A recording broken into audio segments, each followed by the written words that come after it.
Welcome to the Strategy Mob Podcast. Tune in for everything you need to know to stay in the know regarding the automotive industry.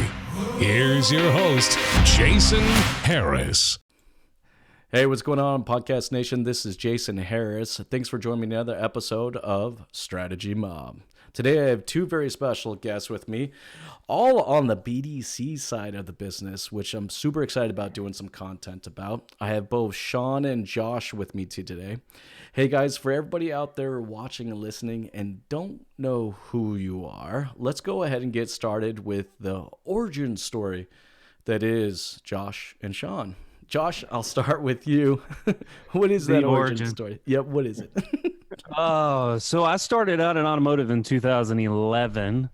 I spent 7 years prior to that in the mortgage business. So going through some of the financial problems that we're going through right now, I'm like getting, anxiety from all of that because seeing what happened in that meltdown.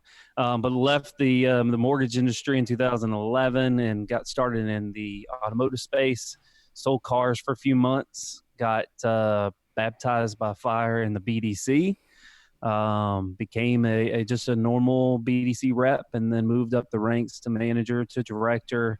I was with Dan Cummins Chevrolet from 11 till 2017, and helped that group go from 150 units to, right when I left, we're about 890 in a small town of 10,000 people.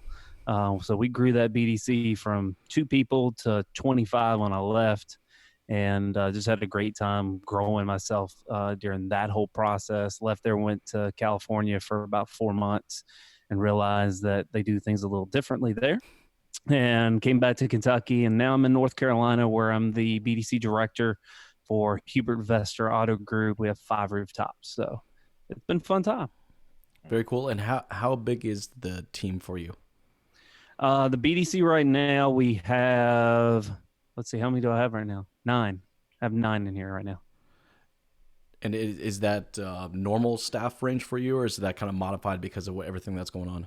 Well, we've modified it with everything going on. I've got 3 on right now, and then 3 off, 4 off, and then I've got a manager that's in here with me. So we have a couple people that are on, or a few people that are on furlough, and then they will be back in the next 2 weeks. And so then the other group will go on furlough. So we've kind of modified that as we go along, just kind of, it's uncharted territory. So we're trying to get through it as best as possible. So in a typical height, you guys are floating right around a 15-person team? Yes. Yeah. Okay, cool. Yep. All right, Shawn, you're up. The origin story that is Shawn. Real quick. Got into the automotive space by accident, like most people, in 2003. I was washing cars while I came out of university. So I graduated marketing. So I wanted to try and get into that space, and I had a couple of bills to pay. So little brother got me a job washing cars, and then never looked back. I never left. So came up through the service drive. I've done absolutely everything over on the service side. Some things more successfully than others.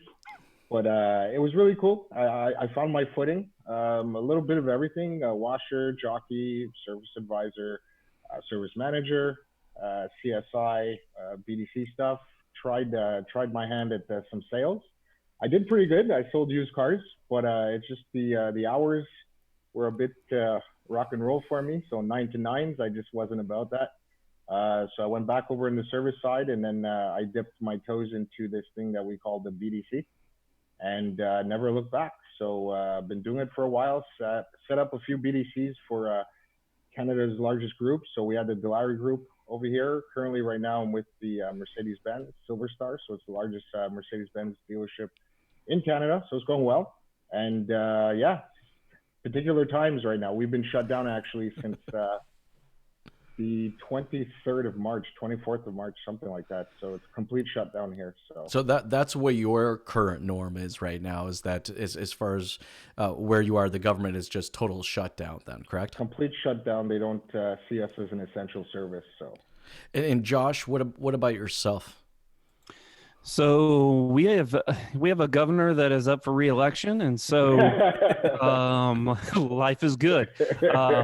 We have a really involved association for North Carolina, and so they really pushed for us to be essential. And so they've pushed it, so it's kind of business as usual as you can be in this type of situation. But we're doing a lot of deliveries and pickups for people in service and in sales. So it's just kind of, if you ever wanted to know how you could be forced to selling cars from the BDC, this is how you do it.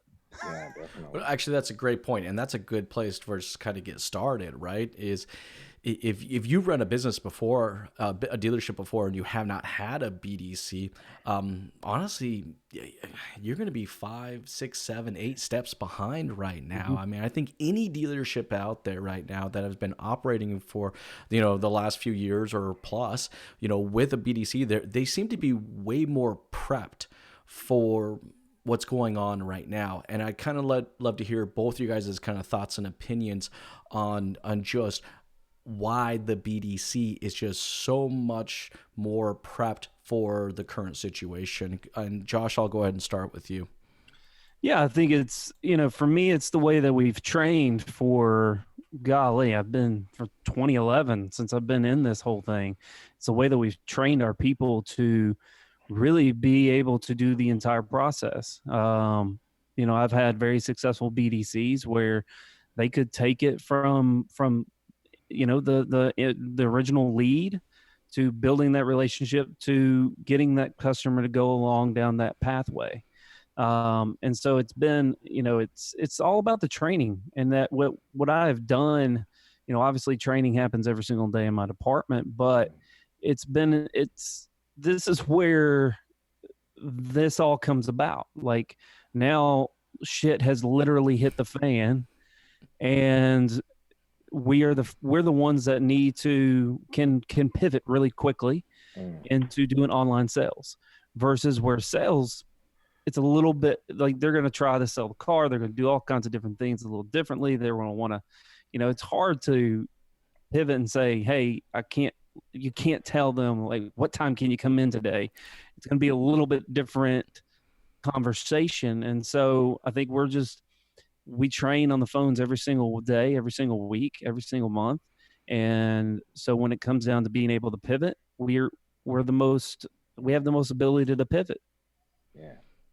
No, I totally agree with you on that.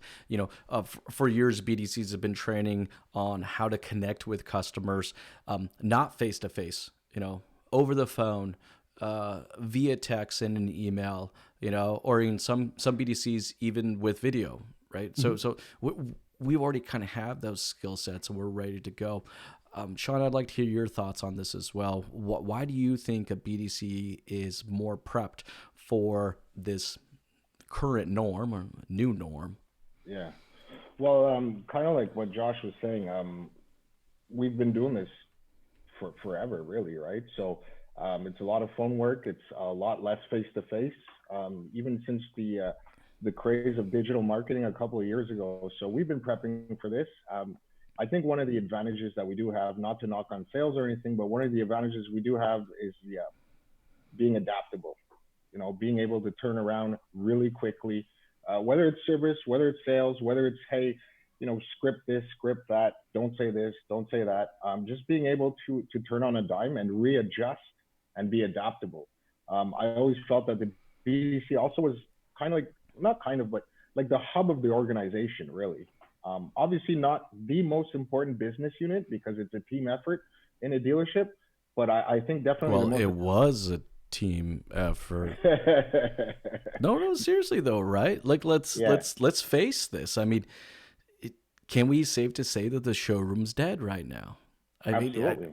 I think it has been. I think it has been dead since if I may say so. I think it has been dead since we brought the dealership to people's homes. The digital marketing just absolutely changed everything. It changed everything. So we just went along with it. But I'm in my comfort zone right now. So that's actually a good point. I mean, Josh, would you agree that you're kind of in your comfort zone right now? That this is your happy place? Oh yeah, this is definitely my comfort zone because this is where I thrive, and so I don't have any issues or any freakouts because, okay, leads are down a little bit or whatever the case may be, but I have quality versus the quantity now. So anybody Correct. who's Yeah. putting in an inquiry for a vehicle sure as hell probably wants to buy a vehicle. There's not, you don't have a lot of looky-loos. The looky-loos are out there, but they're not clicking on Is that a a technical term, by the way? looky-loos. Yeah. It is in Kentucky. Well, Looky-loos. the 2 a.m. leads that are coming in right now, no people have nothing to do, so click, right? Yeah. And so you're having having a more quality lead versus the quantity. And so, but now is the most important thing is to follow a process to make sure that you're not screwing that piece up. And I think that's where we shine, is that we're going to be diving in there very deep, and following a process that really can get the customer to connect with us and have a quality connection with us. Yeah. To your point, Josh, that's perfect. A quality connection.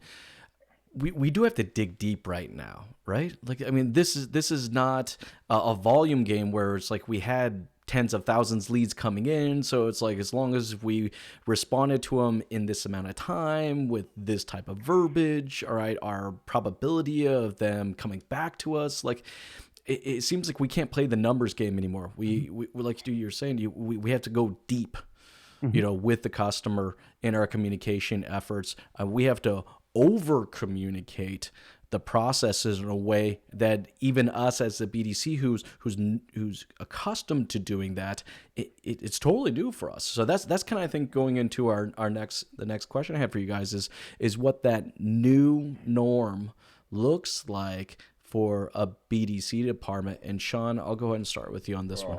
What a great question. I've actually been thinking about that one a lot. I had a lot of thinking time to do at home. The new norm. Well, first things first, I think now more than ever, there's an entire shift. Okay, what's going on right now? There's an entire shift. And I think it's the nudge that was required. So some dealerships are a lot more advanced than others. But I think what happened right now with this shift is it just completely leveled the playing field.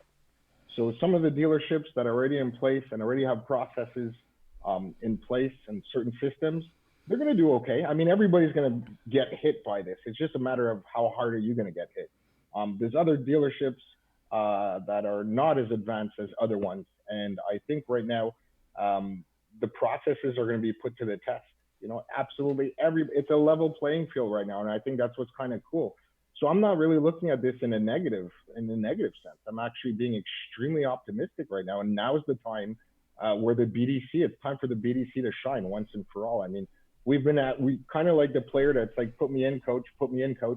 I think now more than ever, people like Josh, people like myself, and all the other BDC managers, it's time to step up.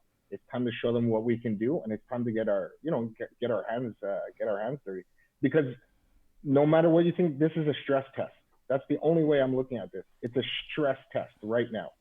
And what's interesting enough when we talk about the norm is right now, more importantly than ever, I think leaders will be made and other leaders will come out in the wash.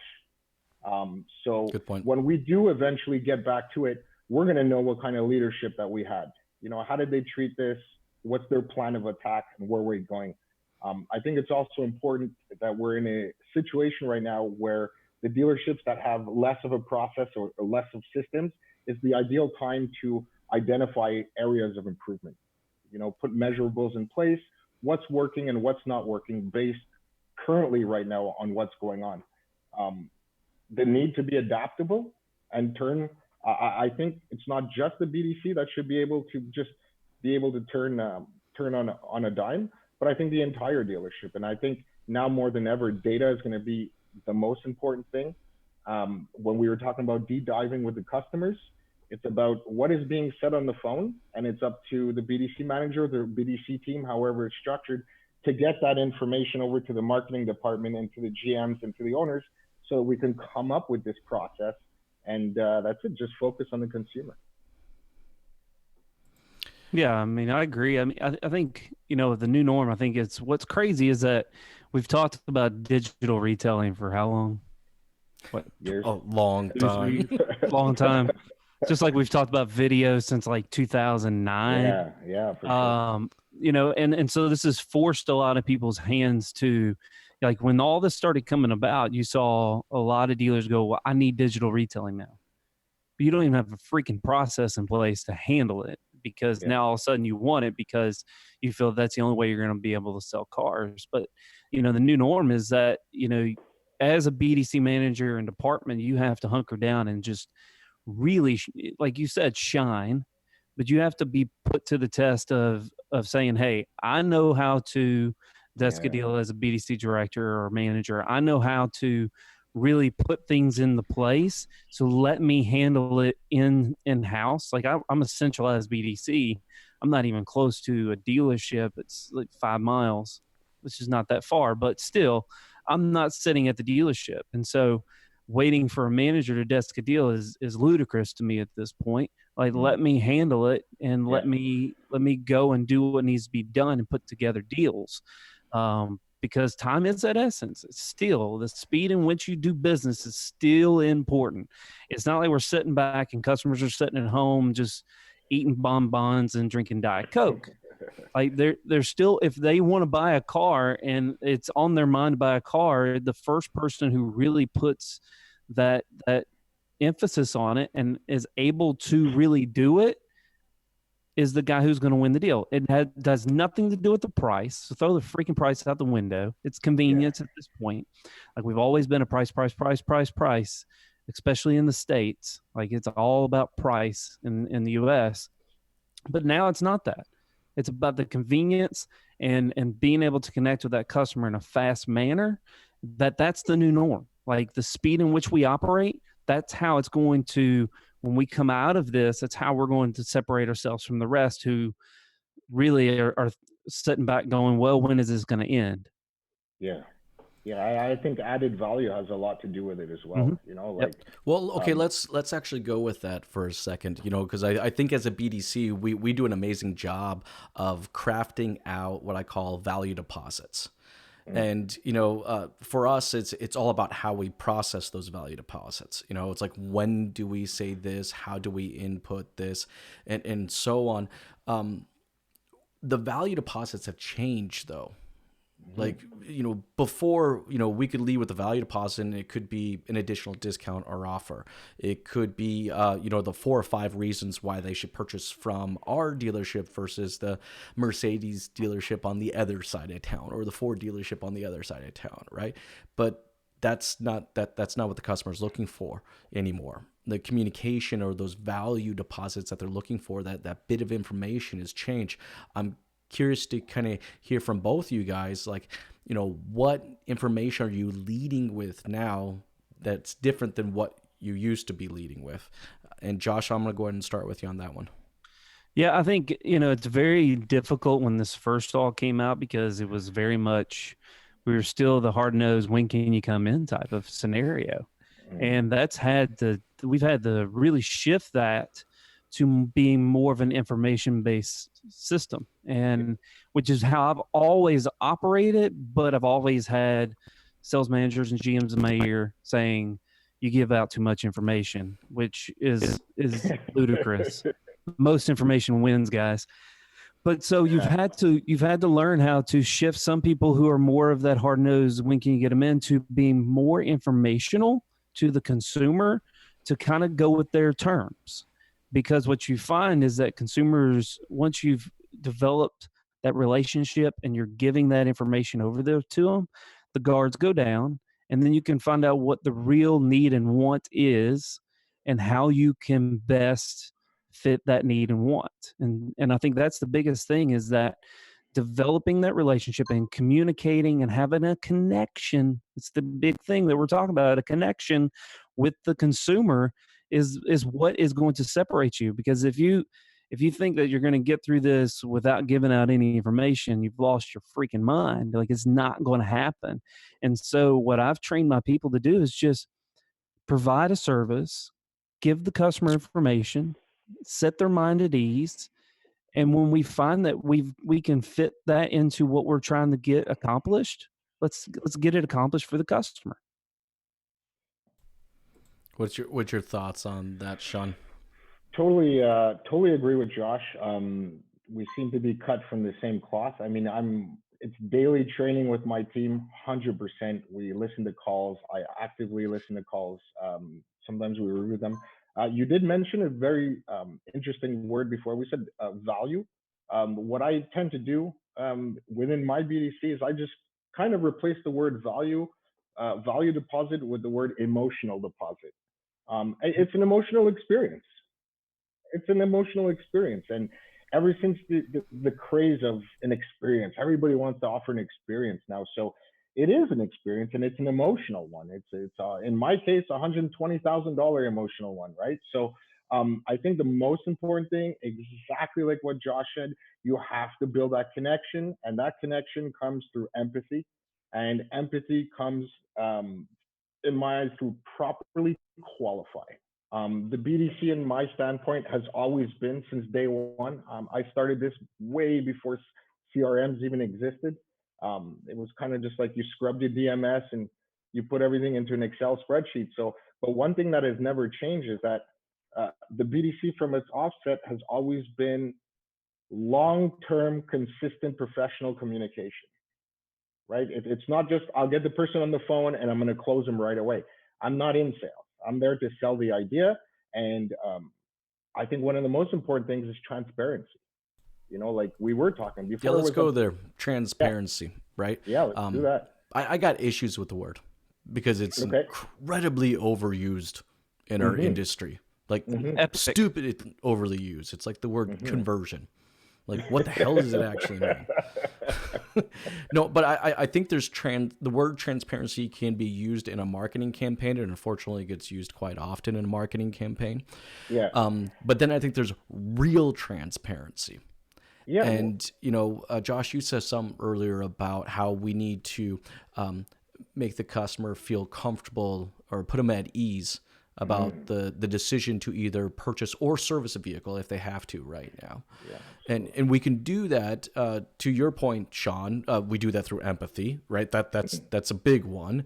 But then I also think we have an opportunity to do that through real transparency, not just the fake marketing version of transparency. So I'd like to hear your guys' thoughts on what real transparency is. Josh, I'll start with you on this one. Well, I've always laughed at the word transparency because if you ask any dealer out there, they're going to say, if you ask them if they're transparent, they're going to say yes. And then okay, so what's an interest rate for a 722 credit score? Well, I don't know. Well, how much is my car worth? I don't know. We buy fucking cars online that we've never seen before to put on our lot to sell every day, every single day. Yet when somebody calls about it, we have no clue. And so I think if the customer has a question, if they have something they feel is important to them, answer the question. That's simple. That's transparency. Like, throw it out there. Like, we're going to give you everything you need to make an educated decision, regardless if it's with us or not with us. And so here's our best numbers. Here's what we can do. Here's what the interest rate is. Here's what the payment is. Here's what your car's worth. And just be upfront. Because I've heard managers all across the country say, well, if I give them the number, they're going to shop me. Well, no shit, Sherlock. Like, are you serious? If you don't give them the number, they're not going to buy from you. They're never going to shop you. You're done. So which one do you want? Do you want a chance to play in the dance, or do you want the inability to even be a part of the dance? Which one do you want? So in my opinion, you have to just, if it's important to them, give it to them. It's that simple. Like, there's none of this BS anymore of, well, if I can, should I, maybe, possibly, I'll give you this. There's no more of that. Like, it's asinine that we can think that we can treat customers like that. It's why our industries hate it so much sometimes. It's because, like, we do this little dance. Like, stop. Like, just give it to them. If they ask the question, give it to them. Shawn, anything you want to add to that, bud? Yeah, and you know what? Josh nailed it. What I was referring to when I said transparency was exactly that. Like, whenever I get asked, basically, because I do a lot of phone work with my team too. I'm not just barking orders from the top of the hill. So I get on the phone every day, all the time, and I love the answer to what is your best price? Well, it's the one that's listed. I'm not going to demean the price is the one that you saw online. So what I meant by transparency, exactly like Josh said, just answer their question. There's different people that require different things, different questions. So this is why I'm not against scripting at all. I think that there should be a framework, but I just tend to give my guys a little bit more leverage. Some of them are girls too, by the way. But I just tend to give my team a little bit more leverage with regards to where they want to go with the conversation. Obviously, I hold them accountable. It's very important. But there's just something that comes to mind. The same water that softens the potato hardens the egg. So everybody has a different point of view. Everybody has different questions. So like Josh said, just answer the damn question. How much is the car? Well, it's the one that you saw online. So I think it's about more qualifying. What do you need the car? What are you going to do with the vehicle? What is this? What is that? Maybe why buy from me? Why should I buy from you and not another dealership? That's what more or less in the direction that I go with transparency, not the old adage of, yeah, well, just get them in. Well, and I think that's always been fundamentally our issue in our industry is that there's been this constant fight of who the hell is actually steering this process, right? Exactly. Yeah. And I hate to say it, even with the dealerships that have a BDC in place, there's only so much steering we're going to let the customer have. And I want to hear your guys' thoughts on this, and I'll share my opinion real quick. But I think that we literally have to give it all up. Like, I don't think the dealership can steer the process anymore. I think literally the customer has to steer the process 100% so they feel that level of comfort. And we are there to just simply support the direction that they're willing to steer. Josh, what is your thoughts on that? Yeah, I mean, I think we're kidding ourselves if we think that the customers aren't really the ones that need to be steering the ship. I think the old... hiding information, the old adage of lag and all those things that we put back in finance and not being fully the consumer not being fully understanding of what actually is happening. They're signing, which is a whole nother podcast that we could probably do on the legalities of stuff that we've done. But I think if we're going to win, like if we give them what they want, we're going to get what we want. It's that simple. Like if we give them what they want, we'll get what we want. The amazing Zig Ziglar said that. Like if you give enough people what they want, you're going to get what you want.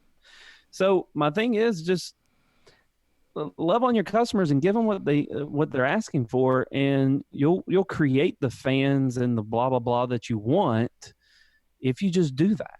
Wait, Josh, 1 second. Are you telling me I can't be the gatekeeper of information anymore? No. The what the hell? Already done that. You can blame millennials because apparently we're the ones who screwed everything up. We ruined the whole world, right? Even though we didn't create the internet, guys. We were babies. We actually demand people to tell us the truth. Yeah, actually want to hold people accountable for the information that we're given. Hey, Shawn, I'm going to give you a crack at this as well, man.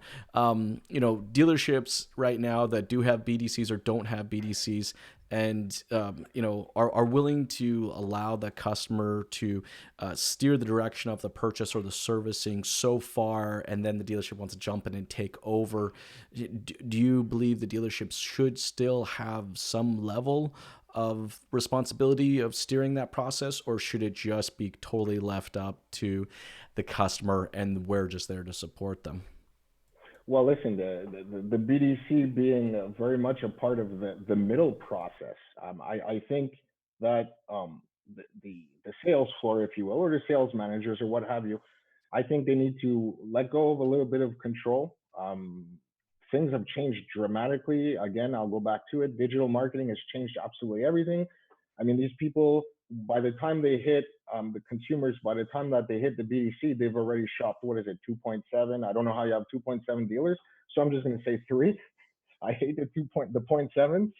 So, but I think they've already shopped. There's already intent, and they just need somebody to help them along. So I think that power should be let go a little bit. I think we need to have a little bit more power as BDCs. Obviously, maybe not the whole pie, but just to be included a little bit more in the process, because that's what the people want anyway. I mean, look at what happened. I think that's a perfect point. In fact, you know what, Shawn? I know you're holding it back a little bit right now because I can see it in your eyes. Yeah. What I think you want to Gotta say be careful. is Gotta be just careful. let me freaking deal with the whole Let me deal process with the myself. program. Yes. All right, Make sure sales there's team, fresh shut the coffee. hell up. I got this. Yes. I got it. Make sure there's fresh coffee, bottles of water. Make your pen handy. I'll do everything from start to finish. Why? Because But why shouldn't you? I think you totally should. It's not the direction I thought we were going, but let's go this direction. Hypothetically, all right, look, there are a lot of dealerships out there. Well, let's talk reality first, and then we'll talk hypothetical. All right, the reality is that there's a lot of dealerships out there that had to lay off a very large chunk of their staff, 40, 50, 60, 70% of their staff. Bottom line is they're going to have to do a lot with little. You know, I've always thought it was just completely inefficient that the BDC would take it up to this far, then the sales team does this much, and then the service department does that much more, right? Like, why couldn't a BDC literally do everything from initial contact to the purchase of the vehicle and to even being a service advisor and doing this and handling the servicing of the vehicle? I mean, for the most part, there's touch points for us anyways. Why don't we just do the whole damn thing? we should listen. Coming up through the service drive, I could certainly handle something like that. But I think we have an opportunity right now. For me, this is the point. You know, with the emergence of Amazon, everybody freaked out, right? Everybody was like, "Oh my God, people are going to stay home. All the malls are going to close." The malls didn't close. You know, when Uber emerged, oh my God, the taxi industry is going to go down. I can still call a taxi right now. I think right now we're in an opportunity. I wouldn't. What's that? Last time I was in a taxi, man. No, I wouldn't either. I wouldn't either. But they're still around. You know what I mean? So I think we're just in an opportunity right now where we need to deconstruct what we've been doing for 70 years. It's time to evolve. And like you said, Jason, why not let the BDC do it all the way up to, I mean, what do we really need to do? Why don't we see? No, guys, let's see this. Let's play this. Do we need salespeople right now? No. Okay. No. Do we need service advisors right now? I would have to. We need a door greeter. Right? Like, Yeah, well, I mean, with the kiosks, those two roles are a pretty large percentage of our payroll dollars at a dealership. The sales team and the service advisors. You know, I think we can even take it one more step farther and even get rid of the F&I department, but that's just me. Well, listen, with the I don't know what it's like in your area, Josh, but you know, I won't name them, but there's a couple of website providers that they're heavily investing into e-commerce. There's one that was kind of testing out stuff. I thought it was pretty cool. We still have a ways to go about buying the entire experience online, but I thought it was very cool. F&I products online, everything was done online. So I thought it was pretty cool. That's the direction we're going in anyway. It's inevitable. I mean, we even here have a virtual F&I. So we have somebody who's sitting at a desk, probably just kind of like the mullet of wardrobe, like everybody now. They like a nice tuxedo shirt, no pants is pretty much what they're doing right now because customer can't see them. But they have the ability to do a deal virtually without having that face to face, and still have that face to face because we're still communicating over a camera. But that has the ability to do an F&I deal without an F&I person, which is a huge expense in a department, in a whole dealership. Well, and a messed up experience. I mean, let's think about that for real quick, right? Like, I built this rapport with this BDC agent that really convinced me that this is the right dealership to come in and visit. And then we hand them off. Then we hand it off to a salesperson who probably half-ass, all right, builds an additional connection to that. And then, okay, fine, we build a little bit of connection. We get you excited again about the car. And boom, we're going to stick you in this fucking thing called a box. fuck we call it a box for? All right. Then we're going to stick you in a box. We're going to make you connect again with a third person. Like, shit, it's a little crazy. And when you think about it, when you break it down like that. Yeah, and I think if you look at some of the dealerships now that are really looking at getting rid of F&I, where it's only one manager handling the entire deal. I don't think it's definitely, when you look in the next couple of years, it's a way that we're going to go through business. Is to stop the breaking points, because right now we just have too many breaking points in the process. Yeah, and so we have to streamline how we do business, and to make it easier for the customer. You know, the customers have always said it takes 3 to 4 hours to buy a car, and it should only take an hour. And I get there's some issues that they cause as the consumer, but there's also a lot of issues that we cause as dealerships. And so we have to streamline where the breakdown is. And the biggest problem why a lot of dealerships won't do it is because the stupid ass excuse of we've always done it this way. Yeah. And until we get out of that mindset,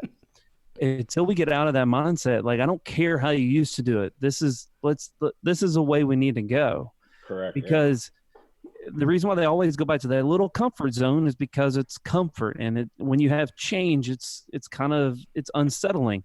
And unfortunately, we've been forced to change the way we do business through government shutdown and mandates and everything, in the local and in the federal, everything. And so now we're like, holy shit, what do we do? And we don't have a way to go. And it's forcing us to be more creative and go, okay, we can actually do business like this. And then when we realize that, shit, it wasn't that hard, now the new normal set in once we come out. When we come out, which we will, but it's going to be a little different. Dealerships are going to be able to go back to the way things used to be, and we have to force continual change to not put us in the same predicament again. And not to be forced on always having showroom traffic. Like, you have a website that gets tens of thousands of people in your showroom, and you've not created this easy transactional way of them doing business. Well, that's first stop. And so if you don't have an inviting place on your platform that they first see you at, well, you've already lost the game. Like, all you're getting is just runoff of what everybody else is getting. Like, if dealer A pisses them off, then you might get a way to go when it's C, D, E, and F. But if you actually put yourself as A and actually put together something that's worth it to the customer, then you're gonna win, and you're gonna be like the guy who's like, what are they doing there that is so damn great? That's who you're gonna become when we come out of this. But if you don't, then you're just gonna be the DCNF dealer that just gets the runoff. Yeah.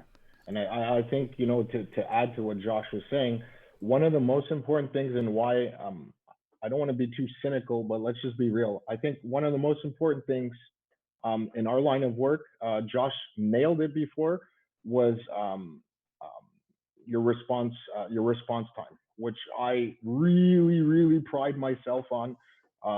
So anything under 15 minutes, 10 minutes, if that's even available, that's fantastic. Aside from the response time, I think the second most critical, among other components, but the second most critical thing is your contact ratio. I have the customer on the phone. Why am I going to hand them off to somebody else? Like, we have them on the phone right now. So, why? Okay, well, hey, listen, I'll get you the pricing. We'll get you a quote. Let me just get someone to call you back. We have them on the phone right now. What are we Speaking of that, guys, contact ratio with internet leads, I imagine, have to be through the roof right now. Mm-hmm. Oh yeah, right now, yeah. I mean, people are answering their phones. Yeah. Like, they're responding back to emails. Yeah. Roughly, I don't know about you, Josh, but my contact ratio is always in the areas consistently, always in the areas about between 30 to 35%. Oh yeah, I mean, we're definitely seeing it go through the roof right now because, texting has always been a platform that I've always kind of, I text customers galore because I feel that 99% of them are going to get read versus email, where it's you get lost in Never Never Land. And so Yeah. we've had ability to have meaningful conversations with customers. Even some of those that are, and I've told my team to kind of back off a little bit, not to be too hardcore on some of those 90-day old leads. Yeah. But now those guys are coming back because they're all at home. Now we have the ability to strike that conversation and maybe get them back into that shopping mode and understanding where they're at. And so, just because it's not a fresh lead doesn't mean that you need to let it go off the back burner, because those Yeah. people are shopping still. They may have put it off a little bit longer, but now you have the ability to make a connection with them that you can start to develop that relationship. Now, I love the fact that you said meaningful conversation. Absolutely. Like meaningful. Yeah. I think there's a lot of people out there listening and watching right now, and I think there's a percentage of them that understand what a meaningful conversation is, and then I think there's a much larger percentage of them that have no freaking clue what a meaningful conversation is. Can you guys kind of highlight that a little bit for yourselves? Is like, what does it mean for a BDC to have a meaningful conversation with a prospect? Shawn, I'll go ahead and start with you. Yeah, that's a great question. So it's so funny. On my daily trainings with my agents, this is a topic that I preach, and I cannot stress to any upcoming BDC manager to really put a big emphasis on your training, not just so much what scripting, but relevant contact. That's what I call it. So essentially, when you're qualifying somebody, if you cannot get the appointment, because this is a feel out process, the first 20, 30 seconds that you're talking on the phone, you could kind of see where they're at in their shopping process. If you feel when you ask for the appointment that you cannot get the appointment, you absolutely need to shift your focus into what I call it's an informative conversation now, right? They're not ready to pull the switch. So what is it that's holding them back? And you have to end the conversation with that. But you also have to set up your next call. That's what I keep telling a lot of in my training. Never call Jason to say, hey, Jason, I'm just calling to see where you're at. So have you, like, what did I leave you with last time? Because what I left you with last time is what I'm going to start my next conversation with. Jason, hi, I'm calling to touch base with you. Did you have a chance to look at the information that I sent you? And do you have any questions? As opposed to see, well, I'm just calling to see how you're doing. And if you've made a decision, well, made a decision based on what? You haven't sent me anything. So yeah, the relevance is the most important thing, because then I'm going to call you and say, what? I'm just checking in? No, I'm not just checking in, right? There's accountability going on here. So relevance is leaving the conversation. Yeah. So I think relevance changes with the person we're talking to. What's relevant to someone who owns a lease, someone who's asking about a used car, someone. So what's relevant to them changes. Now, what's relevant to a buyer right now, I think, is a whole lot different than what was relevant to a buyer 60 days ago. Right, Josh, I'm gonna lead you on this one. All right. What relevant content or information should we be giving prospects that would make sense for the given time that we're in right now, or this new norm? Yeah, I mean, I think it's a lot to do with what, with Chevrolet here, and golly, every OEM under the sun is putting out 0 for 84, no payments for 6 months.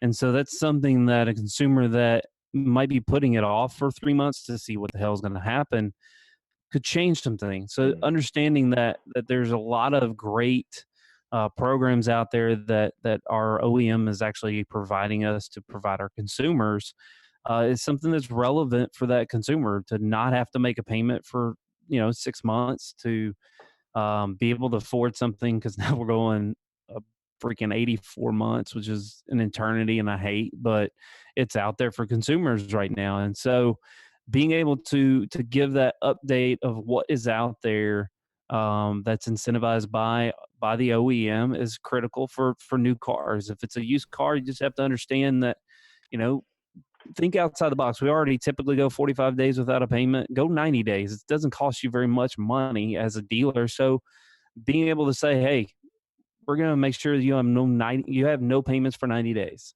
or 6 months or whatever the case may be. So you have a little bit of an understanding. It helps them push forward a little quicker versus I have to make a payment in 45 days. Yeah. Well, and I'm thinking about like when during the recession, all right, I was in the States, and there's a lot of new questions that didn't exist prior to the recession, right? So, one of the first leading questions I would get, well, what happens if I buy the car and I lose my job in 6 months or 3 months? What happens, right? I think that's something that they're curious about. Another one is, how do I buy or how do I service a car right now, given what my state or federal government says about, social distancing, or in your case, Shawn, you're just freaking closed, so it doesn't really matter much of anything. But you guys are going to come back, and it's like, what does, if I have to service my car or I have to buy a new car, it's like, what does that look like? I mean, that seems to be what that relevant information is. And I mean, I'm thinking my marketing brain kicks in, right? So that I would almost push people to communicate, the how before I kind of introduce them to that what, which is those incentives. And Josh, I'm with you, man. Like 6 months deferred payments, shit. I've been in the business for a long time. I have never seen this. Like, it's crazy. Yeah. Hey guys, I know we're getting towards the end of our time right now, and I wanted to take a moment just to thank you guys for jamming with me today. I think we could easily go another hour here. Very easy. But I do want to give both of you guys an opportunity to kind of put in your final thoughts before we finish it off here.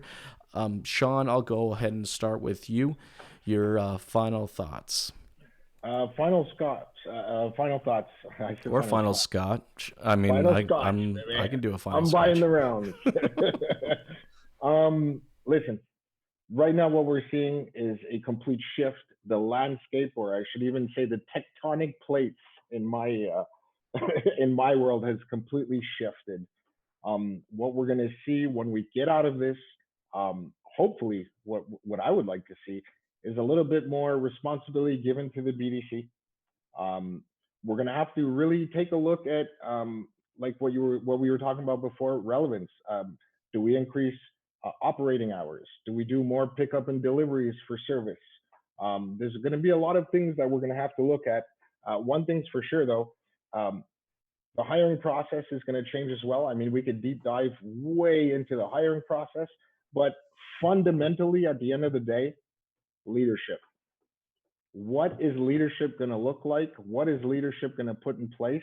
And are we finally going to get a seat at the table as BDC managers? That's what I have to say. Well said. I'm with you on that. Josh, you're up. Final thoughts. I think it's, like you said, you're going to have your leaders come out of this, and you're going to find them who actually is just a manager. And so if you want to be a leader in this industry, if you want to be a leader inside your dealership, like the time is now to put your head down, because, the ship is taking water. So grab a bucket. Like, if you want to be the guy who is looked at in your dealership as the guy or gal that really helped push your dealership forward, grab a bucket. Don't jump ship. Grab a bucket and get it out of there. So, I think we are in uncharted territory, but we have to start thinking about what 6 months looks like. And we really need to put forth some plans, because when we get out of this, which we will, we're not trying to put duct tape on everything. We're actually ready to go, and not trying to put a marketing plan together that isn't what we actually need to get done. Like, put together a plan that in 2 months and 3 months and 4 months and 6 months that you can put together now, that when this comes back around, you're ready to go and you're not scrambling around like you don't know what to do. So put a plan together. No, Josh, I'm with you on that. I think being reactive rather being proactive is difficult for some of us dealers, but it is absolute mandate for what the new norm requires. My final thoughts, I'm going to kind of leave you guys with this is, do you need a sales team? Do you need a service advisor? Do you really need an F&I manager? The old process of having to connect with 3 to 4 people before making a purchase, I think fundamentally is going to change, or the consumer is going to demand that change, just so that they feel more comfortable and transparent about the purchase moving forward. Hey guys, for everyone out there who's watching, listening right now, and would love to connect with you both and learn a little bit more about what you guys do, what is the best way to do so? Shawn, I'll start off with you. Yeah, well, for me right now, the easiest way would be through LinkedIn. I get a lot of messages from BDC managers and service managers or what have you across North America, even as far as Poland. Actually, that was pretty cool. So the best place right now would really be just to DM me on LinkedIn. I guess you're gonna put up our names somewhere, so they'll see that. And I'm completely connected all the time, so I get back to everyone. Thanks, Shawn. Josh? Obviously, you can find me on LinkedIn, Facebook, Instagram, maybe Twitter still, possibly. And also, if you want to find some information about me, BDC Raw event, you can see the little thing back there. Is the event that I'm throwing on in September, as long as everything's all good with everybody traveling. You can find out some more information about me there and find all the information for that event also. Awesome. Hey, again, guys, thanks for jamming with me today. This was a lot of fun. Thank you. Thank You guys Jay. have a I good day. appreciate it. You too.